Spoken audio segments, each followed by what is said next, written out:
to focus on individuals for species threatened by extinction.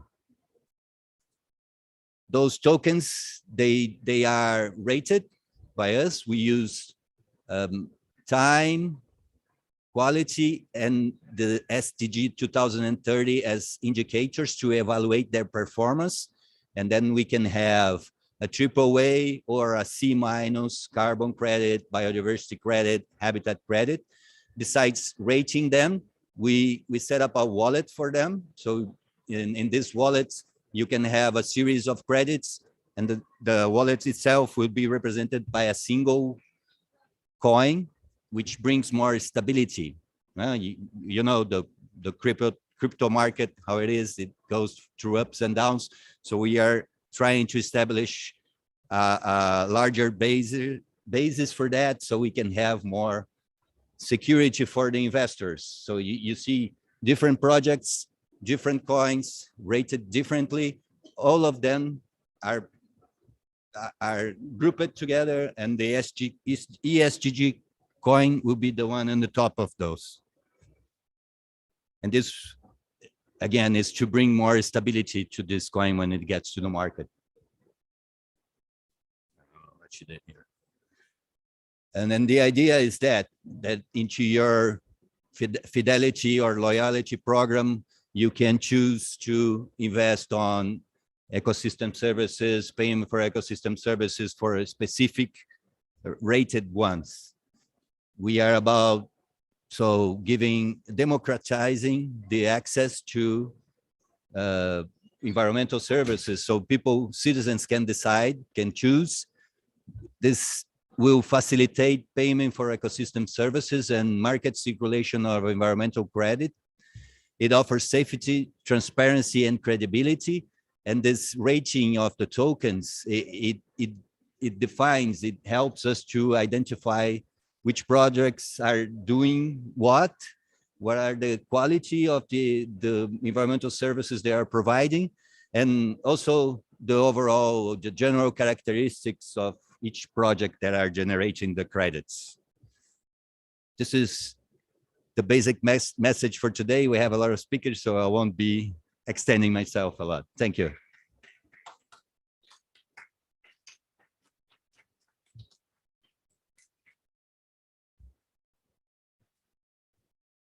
Thank you very much for that, Edison Zanetti. We can now hear from Sparta Solutions. Thank you.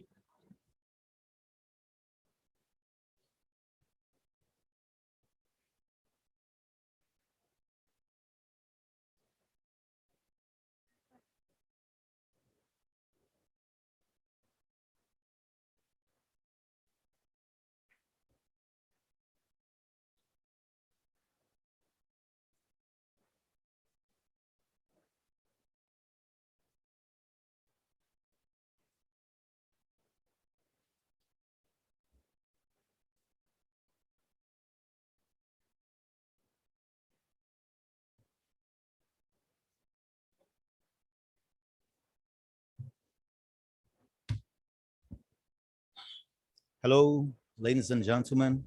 Good afternoon, everyone. My name is Caio Moura, and I'm the Executive Director of Sparta Corporate Solutions. Initially, on behalf of Sparta, I would like to thank you for the opportunity and the invitation to be present at this wonderful and much needed event called COP26.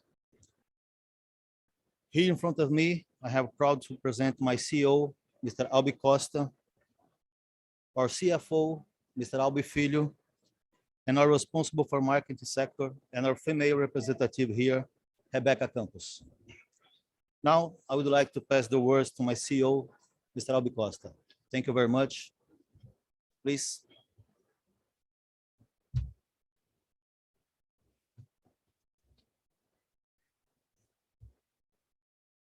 Boa tarde. Me chamo Albi, eu sou o CEO da Sparta Corporate Solutions. A Sparta é uma empresa brasileira com matriz no estado do Maranhão, com filiais no Rio, São Paulo e Belém, tá? E algumas bases operacionais em áreas de interesse dos nossos clientes. Atualmente, na área de consultoria e gestão de segurança, a gente tem como diferencial a aplicação de tecnologias de pontas alinhadas a soluções operacionais, criativas, buscando a excelência nas estratégias personalizadas para necessidades específicas de nossos clientes. Para estarmos em conformidade com os mais altos padrões de excelência em nossos serviços, desenvolvemos uma extensa lista de políticas, códigos e manuais, dentre os quais podemos destacar a política de qualidade, o manual de qualidade, que atuam como direcionadores para o mais alto padrão de qualidade das nossas atividades. Somos a primeira empresa do Brasil a ser certificada internacionalmente no sistema de gestão ANSI PSC1, ISO 18788 e a ISO 9001.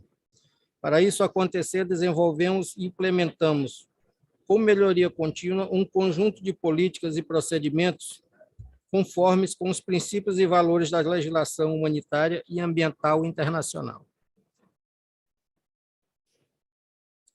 Em decorrência de nossas políticas e adesões incorporadas ao processo, como, por exemplo, adesão ao Pacto Global da ONU, ao qual somos signatários, adesão aos princípios voluntários sobre a segurança nos direitos humanos e ao selo Eu Reciclo. A cultura interna e externa da empresa, incluindo nossos colaboradores e stakeholders, se voltou para a máxima responsabilidade sócio e ambiental. No ano de 2020, mesmo sem produzir resíduos em nossas atividades operacionais, pois vendemos serviços e não produtos ou equipamentos, nossa empresa retirou do meio ambiente, através da ONG Eu Reciclo, 4 toneladas de lixo do meio ambiente, através da logística reversa. A Sparta entende que, por meio de negócios, é possível impactar de forma positiva a sociedade, através da implementação do ESG.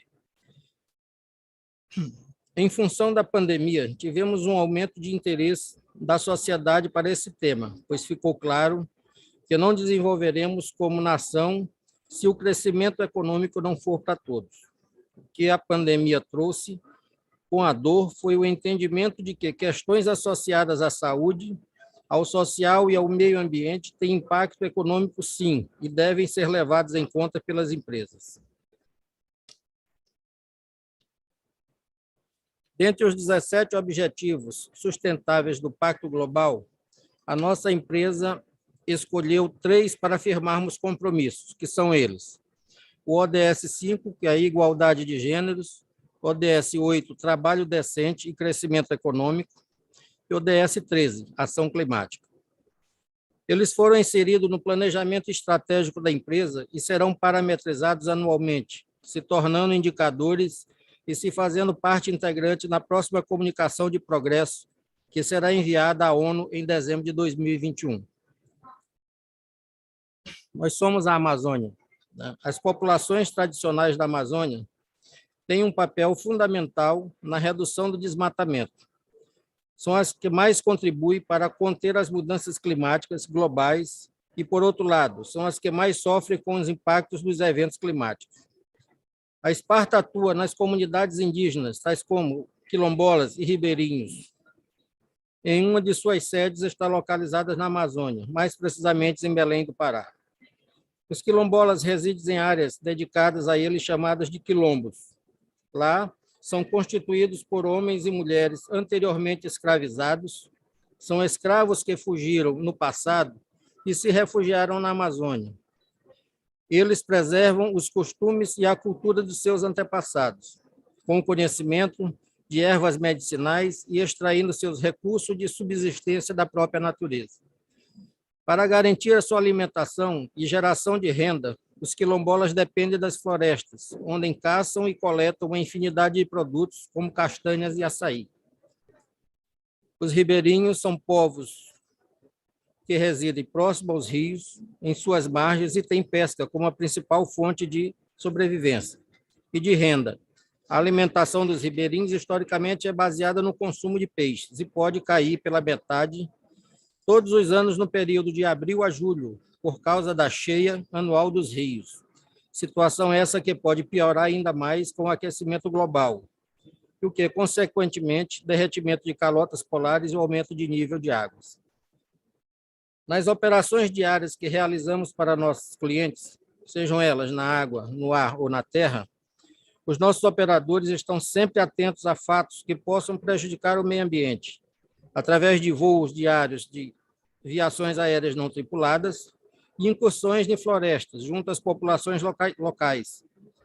Fazemos registro de fatos que nos saltam aos olhos e que não estejam em compliance com a Agenda 2020-2030 e os preceitos do Pacto Global. Desmatamentos crescentes e o modo particular de como eles ocorrem, focos de queimadas de floresta, entre outros crimes ambientais, são documentados através de registro fotográfico e entregue às partes interessadas para lidar com esse tipo de situação. Esses registros e relatos são de extrema importância para conter os crimes ambientais, pois sem eles, as entidades competentes, muitas das vezes sem recursos, não teriam como saber o que estava realmente acontecendo naquela parte da floresta. Tendo em vista que o acesso é extremamente difícil em áreas remotas.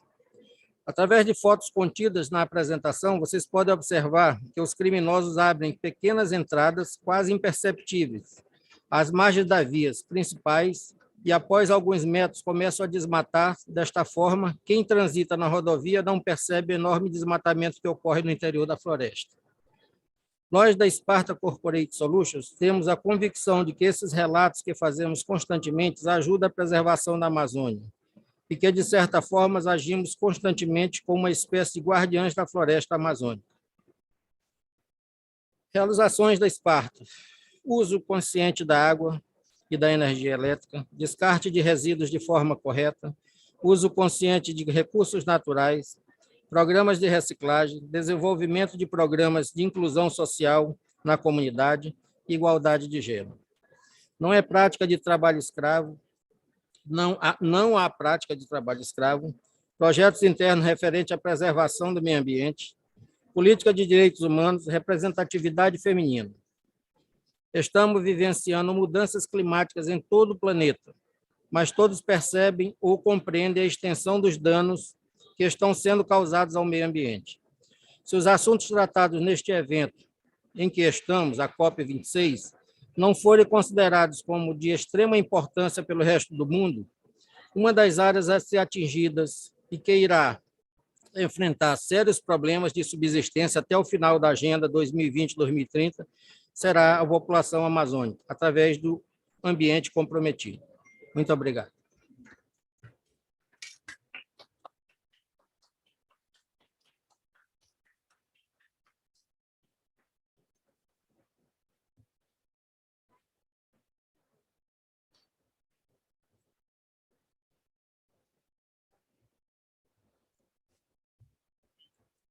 Thank you from Sparta Solutions. Can we now hear from Professor Gustavo Assi, the Director for Innovation and Technology Transfer, University of Sao Paulo?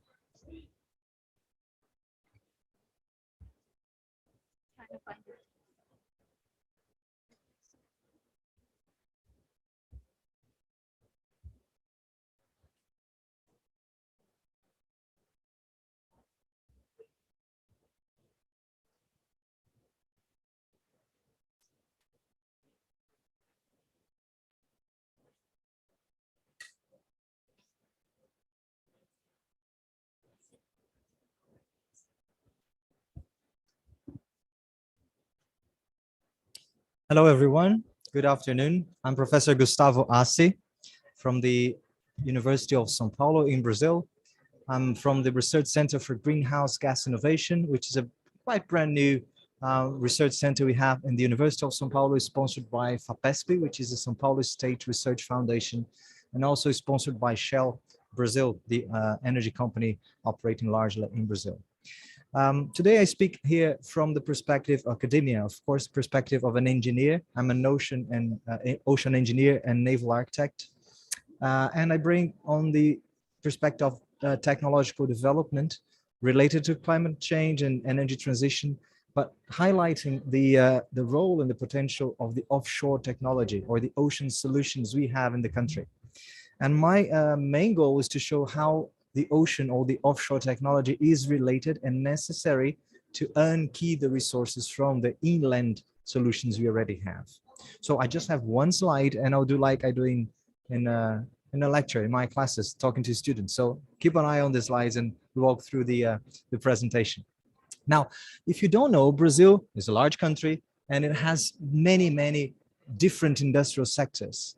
And some of those industrial sectors, they emit a lot of carbon dioxide and many other greenhouse gases. So for example, we produce a lot of cement, a lot of steel. We also have a lot of fertilizers, mining. All those segments together, they emit a lot of CO2 in the country. But the good thing is those inland sources of CO2, which are based on industrial plants, they're much easier to capture the CO2 other than the CO2 already emitted on the atmosphere. Now, Brazil inland also has many sources to capture, or sinks to capture CO2. And if you remember, in Brazil, we have a large ethanol market and a very large and traditional ethanol industrial sector. And ethanol is a plant-based fuel, and it captures a lot of CO2. And if you use it properly, you can become negative in the emissions of CO2 related to ethanol. We also have plenty of other sources of renewable energy inland, like photovoltaic, biofuels, and wind energy as well. Now, considering that the energy mix of Brazil is already very clean because of hydroelectric power and ethanol as quite a substantial amount of fuel for light vehicles, if we tackle this properly, Brazil can become not just neutral, but also negative in the emissions. So it can become a generator of carbon credits in the long run. Now, how can we achieve that? We will depend a lot on oil and gas coming from Brazil's offshore reserves. We also have plenty of oil and gas extracted from the pre-salt layer at the moment.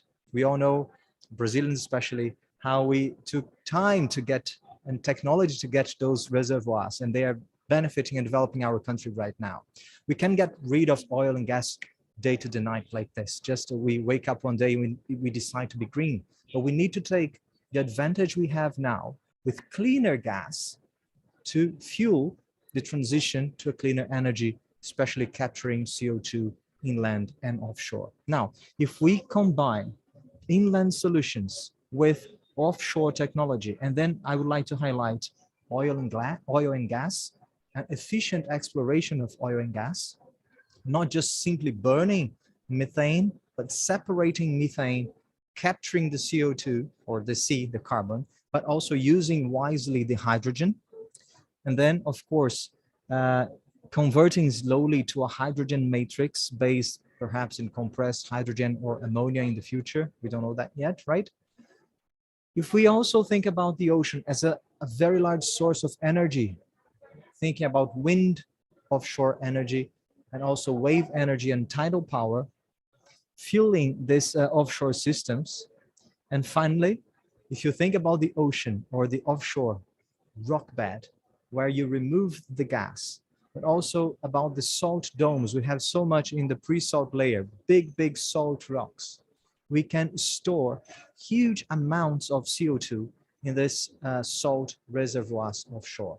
So to conclude, we have many sources of CO2 from inland industrial sectors. We have plenty of energy and also sink sources for CO2 offshore. We took the best part of the last 30 years to develop offshore technology to extract oil and gas and to make good use of these resources we have in the country. Now it's the time for us to build on this offshore technology. We can get rid of that. It's stupid to just forget about that development, but to use the offshore technology we developed, converting it into ways to integrate industrial sectors in the country. The energy equation of Brazil has many variables. We can't just think that one single variable will clear or balance the equation. Now, our good equation that can become neutral and perhaps negative in the future is only resolved if we integrate sources and sinks. And in our country, that means uniting what we have inland from agriculture, pastures, forests, ethanol, and all the other sources of our powerful industry with what we have in the ocean. So my key message here is offshore technology that we have developed is key to the transition in Brazil. We need to use the pipelines, the floating units, all the technology we learned in the last years for the transition. Second, we need novel technology in the ocean, floating units, energy hubs, new renewable sources, floating wind turbines, and all that comes with that. And finally, we need public policies that will integrate these different industrial sectors. It's not just a single mission for one industry or one company to develop everything, but in Brazil, the only solution for our equation is to integrate sinks and sources of carbon, thinking of the country as a whole. Now, as a final equation, Brazil then has the chance, the real chance, because many countries are looking for that. But in Brazil, we have a real chance because we are huge in industry, we are huge in agriculture, and we're also huge in reservoirs for carbon storage. Now, if we think about this whole Brazilian setting, Brazil has the chance to really become neutral and negative. And that means carbon credits, which is a richness for the future. Thank you very much for your attention. If you're interested more to learn more about the projects we're doing at the RCGI at the University of São Paulo, you can just search for the Research Center for Greenhouse Gas Innovation or University of São Paulo, and we're more than happy to talk later and to invite you for a visit. Thank you.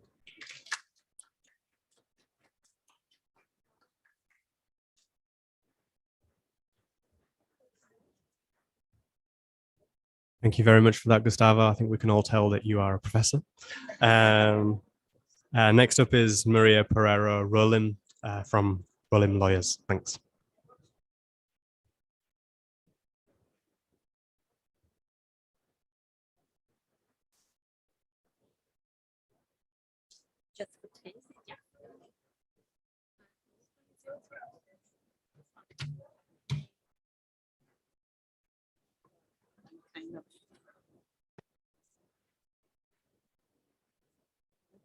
No problem.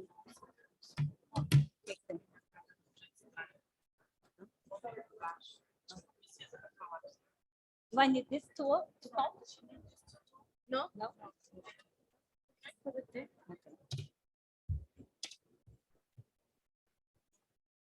Hi. Hello, everyone. Is that okay? Sound? Thank you very much for having us. I'd like to thank the South Africa, the NBI, and the RTCC for having me here to represent my office. I'm a partner for Rolim Lawyers, the energy partner, a co-founder of the office. But today I'm here to talk a little bit about energy and specific about hydropower in Brazil. Let's see. Well, I decided to bring here to talk about how private parties can help to mitigate and to fight climate change, and how and why specific hydropower can and should mitigate and minimize its social and environmental impacts. We need hydropower in Brazil. That's the message. So we need to make the most of it. So the Brazilian energy mix, matrix, I don't have to go through this. We had Gustavo, which is just told us about that. But we have a very, let's say, fair share of renewables in our energy mix. And in particular, in the electricity mix, we have loads of water, solar, a little bit of nuclear, biomass, natural gas, wind, and some of the other ones. Brazil has a very, very clean and renewable energy electricity mix, far above the other countries. And talking about water, as you can see, water has always been really significant in our electricity mix. It used to be around 90%. 2000, in the year 2000. 2020, I would say that it's about 62, 65%, but still relevant. The message I want to say here is water for us in terms of energy, it will always be relevant and important for Brazil. So I decided to bring here a very polemical case to tell you what has been done and what they are planning for the future. And I have here some case study about Belo Monte, very controversial case, but we'll talk about social, economic, environmental impacts of it. And I'd like to highlight that Belo Monte is a construction. It was in construction from 2011 to 2016. Now it's in a new stage, a stage of operation, let's say. It is a run-of-the-river project, which means it doesn't have a reservoir. And the Belo Monte is about 12 gigawatt energy for Brazil, which is loads of energy. It's 7% of Brazil installed capacity and 11% of Brazil hydroelectric mix matrix. So it is also 100% Brazilian. So we know we have a very, very controversial aspects of it. But I'd like to highlight more how they have dealt with the risks of having such a huge power plant in a very, very, let's say, sensitive region in Brazil. Belo Monte is kind of the Xingu River. The Xingu River itself, the whole Xingu River has 1,900 kilometers, and the Belo Monte, the basin is about 100 kilometers. This is to show the dimension.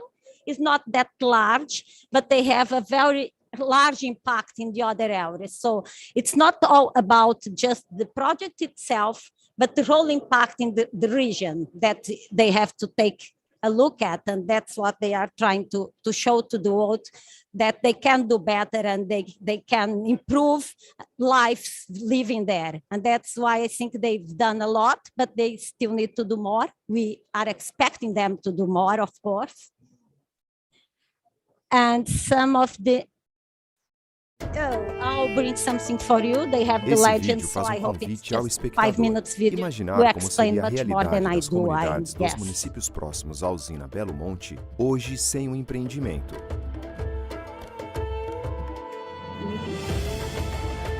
Vamos resgatar alguns dados de 2010, no início das obras da usina. Cerca de 27 mil pessoas moravam em palafitas em Altamira, sujeitas a inundações recorrentes, onde a mesma água tinha múltiplas funções. Esgoto a céu aberto, surtos de doenças como a malária atingiam milhares de pessoas, insuficiências nas áreas de saúde e educação.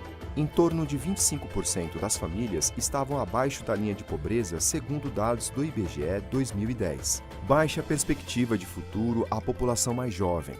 Como estaria esse cenário hoje, 10 anos depois? Como seria sem o empreendimento? A presença de Belo Monte foi decisiva para o resgate e a transformação da qualidade de vida da população dos municípios vizinhos. Isso é um fato. Os dados e as imagens do antes e depois são testemunhas dessa nova realidade. Foram grandes as transformações promovidas pelo compromisso da Norte Energia em 10 anos na região. Famílias que moravam nas palafitas foram indenizadas ou transferidas para 5 bairros planejados, construídos pela Norte Energia em Altamira, com abastecimento de água tratada, coleta de esgoto, iluminação pública, ruas asfaltadas, escolas, quadras de esportes e postos de saúde. As casas entregues aos moradores têm 63 metros quadrados, sendo sala, cozinha, 3 quartos e 2 banheiros, algumas com adaptação para pessoas com deficiência.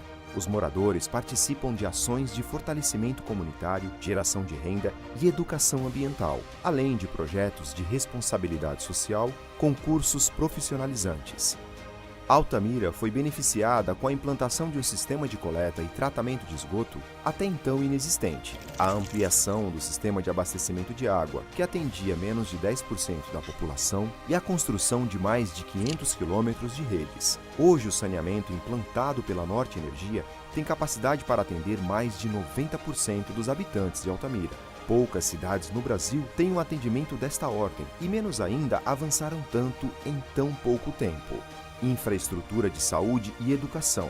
A região recebeu 304 novas salas de aula, 31 unidades básicas de saúde e 3 hospitais, além de um programa de combate e controle da malária que já reduziu em mais de 90% o número de casos da doença endêmica. A comunidade indígena, além de energia elétrica e cesta básica, tem um sistema de atendimento de saúde permanente, graças ao convênio com o Distrito Sanitário Especial Indígena do Ministério da Saúde, em que a Norte Energia disponibiliza cerca de 120 profissionais da área da saúde. Um sistema de telemedicina começa a ser implantado nas comunidades indígenas. Estamos iniciando a substituição da geração de energia nas comunidades indígenas, hoje a diesel, por geração solar, com placas instaladas no leito do rio. A Norte Energia é hoje geradora de emprego na região, com cerca de 30% do seu quadro representado por mão de obra de moradores locais. A implantação de Belo Monte também estabeleceu uma nova dinâmica na economia. Somente com impostos municipais, propiciou uma arrecadação de cerca de 1 bilhão na região. Concluída em fins de 2019, a usina gerou em torno de 170 milhões em royalties no seu primeiro ano de plena operação. Em 2021, serão cerca de 200 milhões, parte destinada ao Estado e parte distribuída aos municípios do entorno. A destinação dos royalties é um dado de realidade e corresponderá, durante o período de concessão do projeto, 35 anos, em receita adicional aos municípios, superando, na maioria dos casos, o próprio orçamento municipal. Quando o tema se traduz nos impactos do empreendimento à biodiversidade, importante esclarecer que foram previstos, avaliados e ponderados no estudo de impacto ambiental concebido pelo Estado brasileiro em 2009 e autorizados no âmbito do licenciamento ambiental da usina. Tais impactos são mitigados, compensados e monitorados por meio de um robusto pacote com mais de 100 projetos socioambientais executados pela Norte Energia, com recursos superiores a 6 bilhões, aproximadamente 15% do investimento total do empreendimento. Consciente de que ainda há muito a ser feito, a Norte Energia está absolutamente engajada nas iniciativas e ações que representem não só o desenvolvimento sustentável da região, mas, sobretudo, em ser um instrumento alavancador das melhores condições de vida da população local, indígena e não indígena.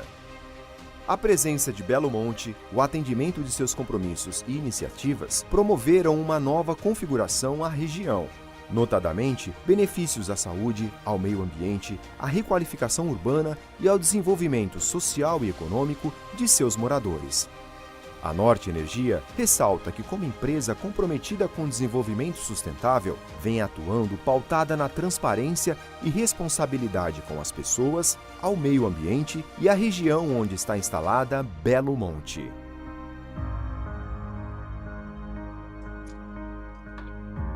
Well, I'd like to highlight, I'm not talking on behalf of them, but with their authorization, actually. And I'd like to say that not everything are roses. We know it's a long way to go, but it's a good start to see that companies like Belo Monte can and should do more for the communities. Thank you very much for your attention.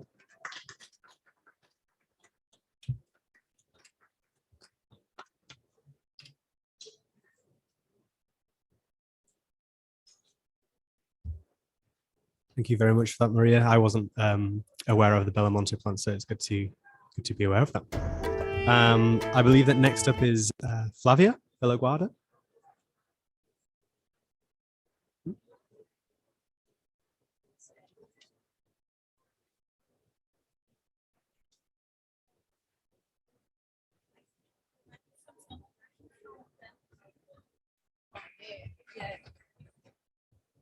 Can you hear?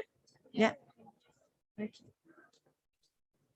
Yeah, I don't have presentation. Sure.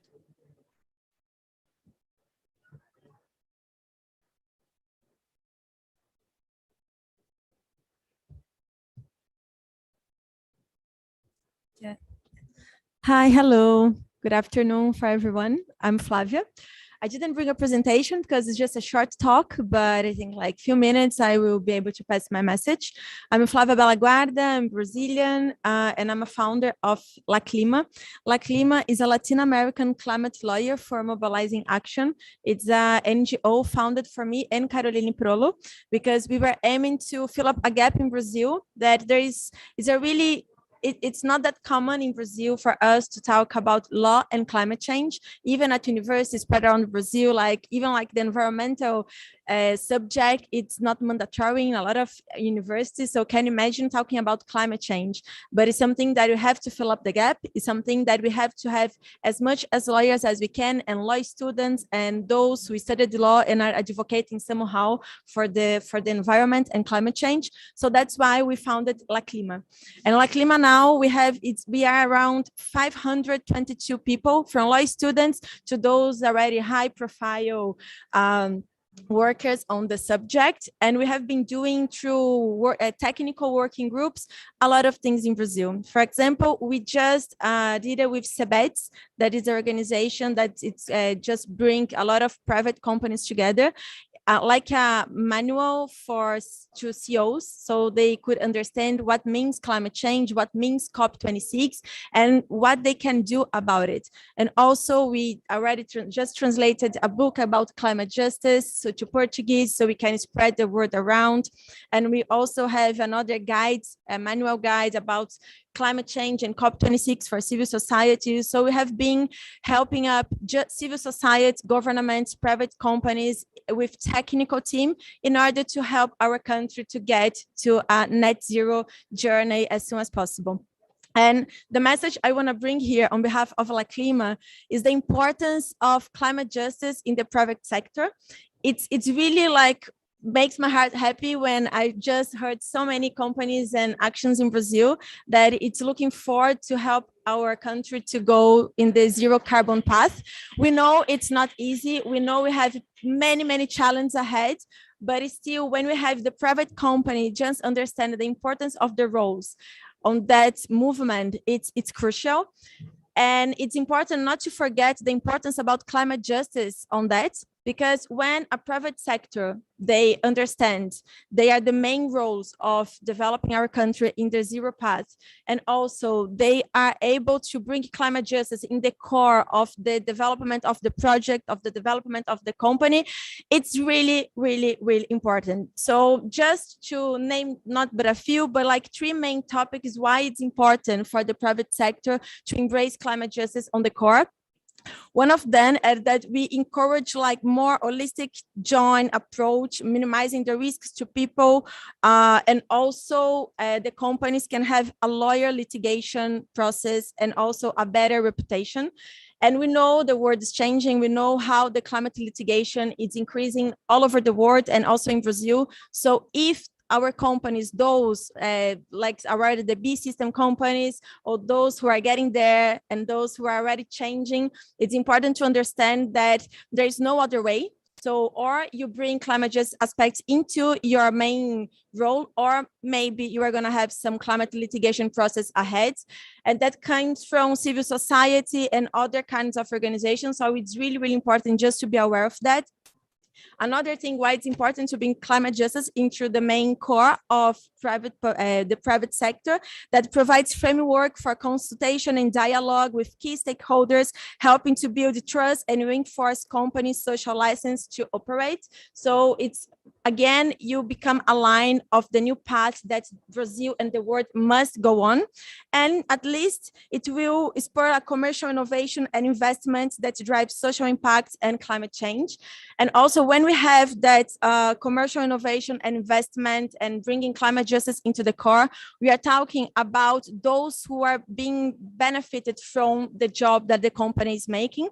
So it doesn't matter if you are doing an amazing job outside the world, if inside your city, your neighborhood, your country, those who are suffering most the effects of climate change are not being helped. And the private sector has the main role on that because you have the money, you have the power, you have the influence to develop a better community and a better society for Brazil and all over the world.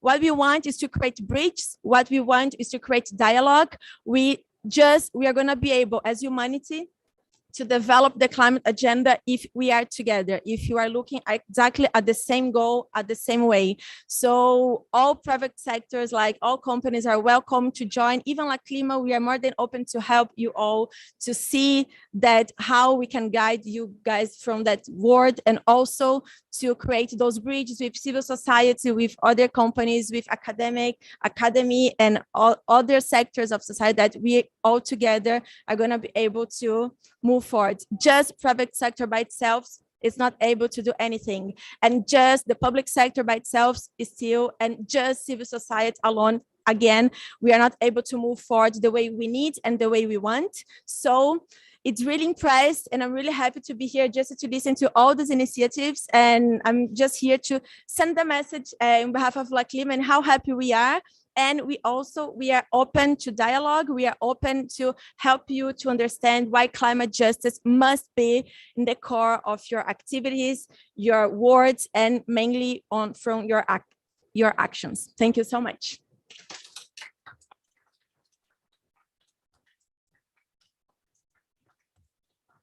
Thank you for that, Flavia. Very positive message there.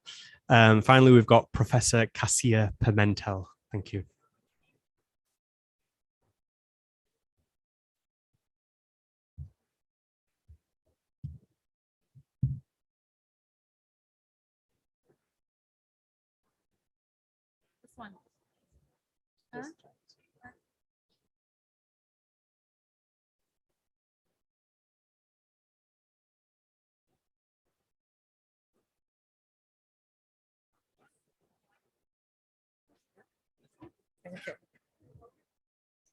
So, hello everybody. Thank you for inviting me, and I want to express my gratitude for being here under the invitation of Professor Maria João and Rolim lawyers, associate lawyers, and also the NBI Institute.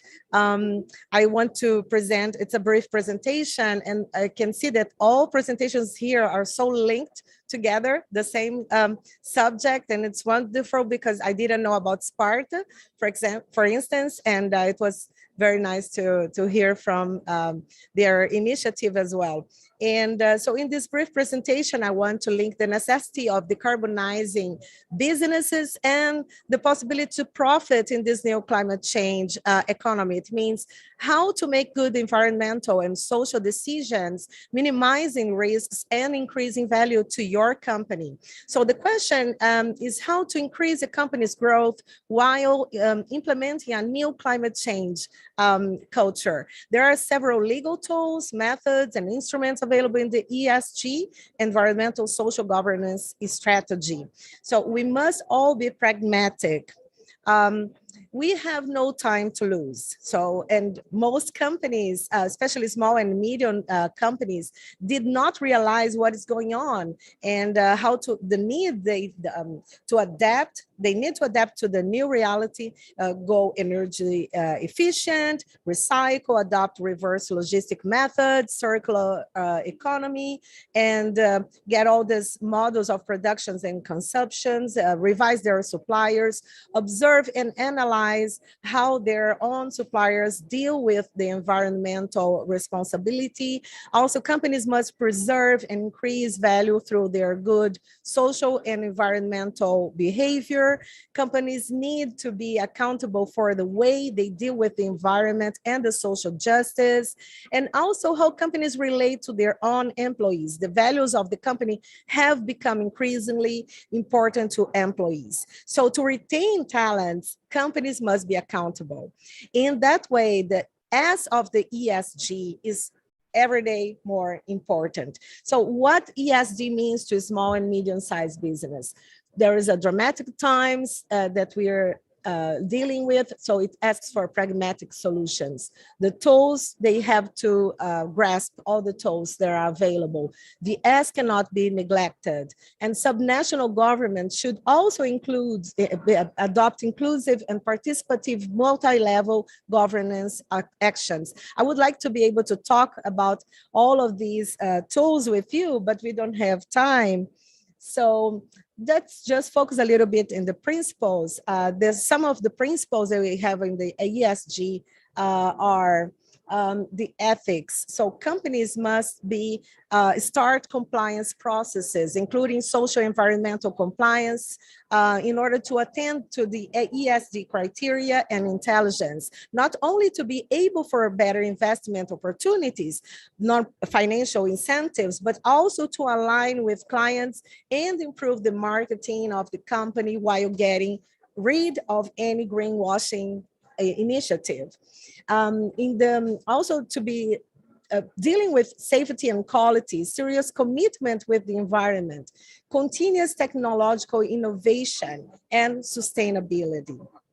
So in this way, I want to present a solution here. Companies are not dealing specifically with these social communities, with the traditional communities, but they are the non-profitable organizations. So non-profit organizations, this is their main business. So why don't they partner, they can join together, and we can solve all the problems that we are facing, especially in Brazil.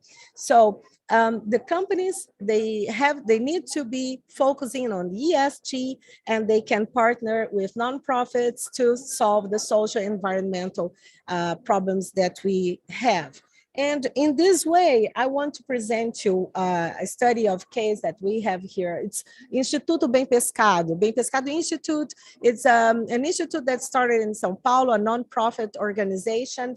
It was founded in 2014.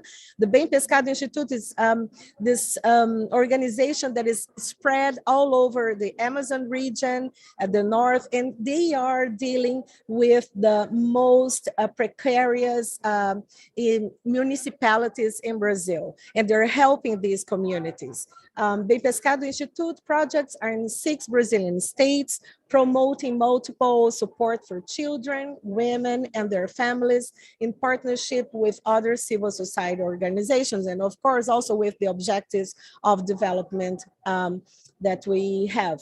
These are some of their partners. They have much more, but there are also some nonprofit organizations that are there, others and our companies, like you can see, like Carrefour and Unilever, and some multinational companies.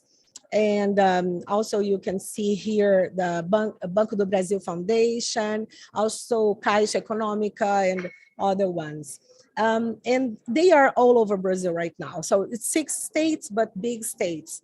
And these are some of their initiatives. They help these communities to start their own business, and they start having some profit, some money, and they can help with the kids. One of the projects that we started not long ago was Biogas.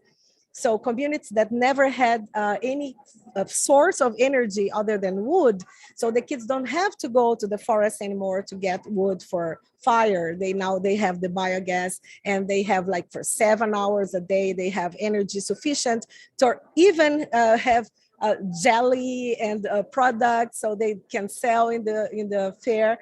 And so they start to have some dignity, and it's really beautiful what we see. During the pandemic, they were distributing, because of the capillarity they have, they were distributing oxygen. They were also, they had a wonderful initiative. I want to show you some pictures. They could distribute 500 tons of food for the less developed people in Brazil.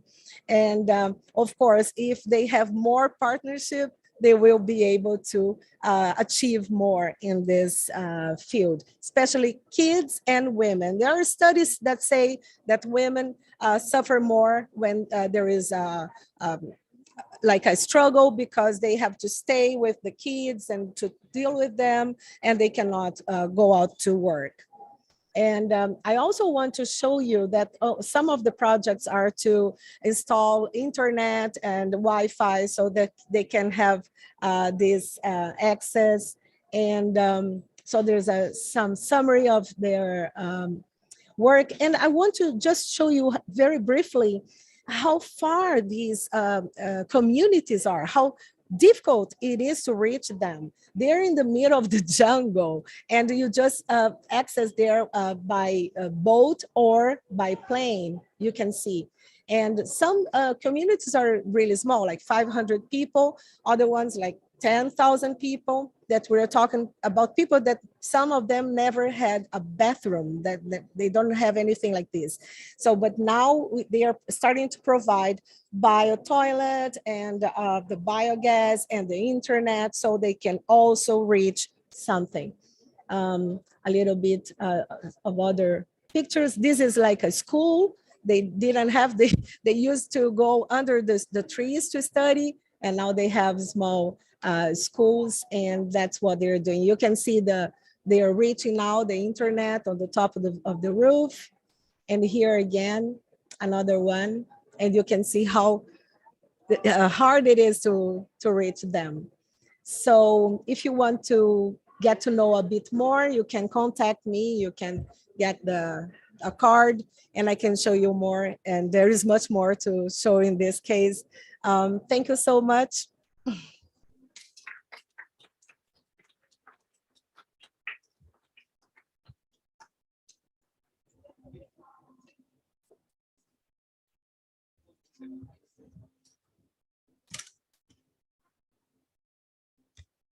I agree with Cassia there that all the presentations have been really well interlinked. And on that note, can we take some questions either physically or on Zoom or YouTube? We're very sort of multi-viewed today, so questions from anywhere. Are we getting questions from?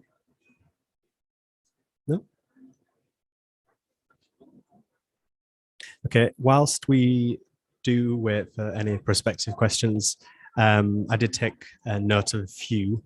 Is Gustavo still here? Yeah. Perhaps you could come up and say a few words. Would you say that Brazil must have a mixed or hybrid energy portfolio then, or do you think that offshore energy opportunities should be prioritized, or land opportunity? Well, there are very different opinions in this topic, and how the future will tell us which matrix will be our matrix for the next 50, 100 years. We're too early to know that. What we know is that, in my opinion, from a technical perspective, there's no single solution. So hybrid solutions are a necessity. The point is, we have plenty of very good solutions and potential for new developments in the country. We cannot forget about ethanol. It's been the transition from the last 30 years. We cannot forget about pure renewable sources like wind, photovoltaic, energy from oceans in general. But to get there, to get a perfectly clean, let's say a perfectly green matrix in the future, we will need more and more cleaner, or more and more cleaner is quite redundant, right? But you get what I mean. Cleaner and cleaner energy still from fossil fuels. I believe that the way to go is to use the best of the fossil energy we have at the moment in a cleaner way, by storing carbon, for example, by converting natural gas, which is much cleaner than oil, but making good use of natural gas, saving the hydrogen and storing down the carbon, because this will then feed in the transition for the next 50 years. And while the technology and the links through industry, government, and people in general are being developed through the next generations, the technology will then ramp up and fill its gap in the future to sustain a more sustainable matrix.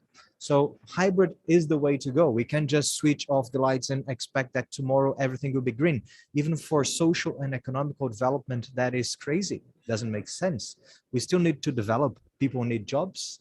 We need to feed our people. We need to build houses. And the way to do that is to have cleaner energy in a transition, always positive, but gradual. And then in the future, with this hybrid system, we might get a much cleaner and much greener matrix indeed. But the future is greener, but not instantly green as we might dream about or expect. I think that's my opinion.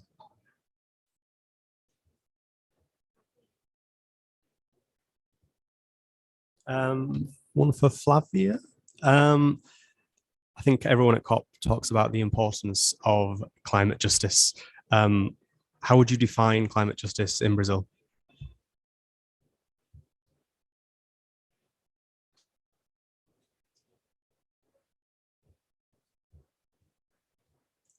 So I think here, sorry. Yeah, it's a tough question. Like, how can we describe climate justice in Brazil? Actually, yeah, Brazil, like there's not one meaning for climate justice. And I think that's the beauty of climate justice, because as a private sector, climate justice means one thing. As that one who lives on a really vulnerable area, climate justice means another thing. But at the end, it's centered-based approach of people. So who is in the center of the discussion? Who is there to develop and decide what is best and what is not the best for Brazil. So I think when to have a complete sense what climate justice is, we must bring the strategic sectors of society. We must bring those who are suffering most. We must bring those who are in the power of decisions, and together understand the best path for a greener country, for a greener city. Because I think that's the beauty of climate justice. It's really hard, and I think it's quite dangerous if you have one single definition for that. We must understand the meaning of that and how it applies for everyone. But of course, we have always to remember that climate change is already a not justice situation per se. So because of that, we need to bring those whose voices are not being heard. We must bring those who are in the most vulnerable areas and understand where we are. I think the main key to understand climate justice is empathy. So about how can you develop your empathy on the climate change agenda and understand your main role, understand where are you what are you developing in society, and having that, glass of empathy in what you're doing. How can we connect it with other people? How can you connect it with other actions and build up strong bridges in order to adapt, in order to develop a most resilient country and most resilient city? So there is no wrong or right answer. I think that's my view of climate justice and the way I've been working the past years in Brazil. But of course, other viewpoints are more than welcome to join us and to build up the meaning of climate justice around the world. Thank you so much.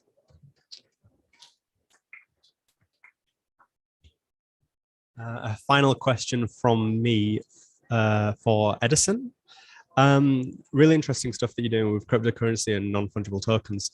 What would you say to the argument that cryptocurrency and mining, as it stands at the moment, is sort of very energy intensive? It uses a lot of energy depending on the particular crypto. Do you see a reduction in this energy over time?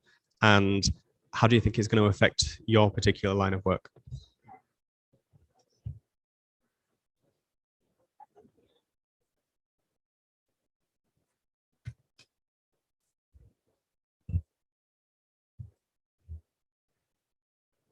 Thank you, Zach, for the question. Yes, of course. I think it goes along the lines of what Gustavo says. We cannot just switch the light and it goes away. There are some use of energy on mining, I know, but it has been reduced over time. And I think we have to work on the metrics I'm sorry, I forgot her name.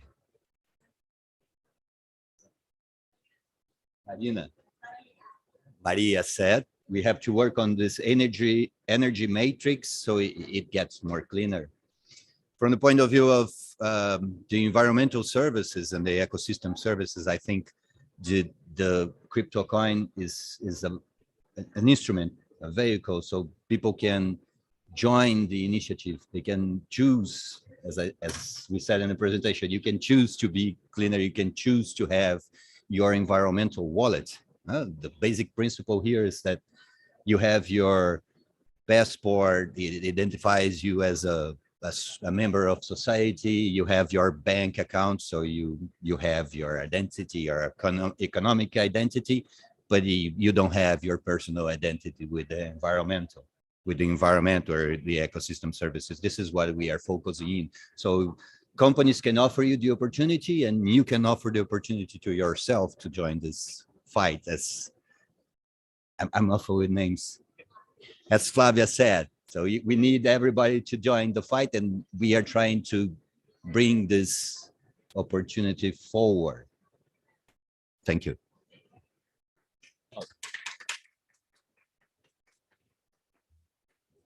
Thank you for that, Edison. Any final questions?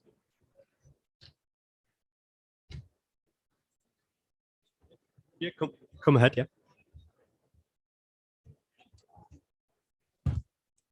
Hi, me again. It's not a question, but I noticed some important points to join here, maybe.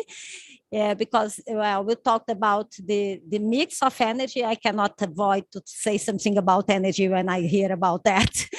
And also Flavia said about climate justice, and Cassie a little bit about biogas and the service providing around. And I'd like to say that in Brazil nowadays, we are facing a very, very crisis about water. We are running out of the water. So it's really important to take care of the water for the energy system itself. So when I talk about Belo Monte and the other hydropowers, I work with loads of them. We have to understand and bear in mind that it's their raw material. They need to take care of the water in order to make their own business work. And then again about climate justice, I would like to say that it has very related the things that you talk together, because you cannot switch like that, because we have loads of people, they've been working for the fossil fuels for years and years, and suddenly you cannot just jump in and say that we need new skill. It's a new skills, it's a new world, the green world. We need to have the base, and in order to have renewables, we need to have some base in our energy system. And it comes from the water when there is a reservoir, and from the fossil fuels to some extent. So we need to mix them in order to meet climate justice. And the same with biogas. I'm not taking the words here because the specialist is Cassia, but it's another thing that we have to develop in Brazil. Sorry, I couldn't avoid. It's just like something I cannot hear without saying a word. Thank you.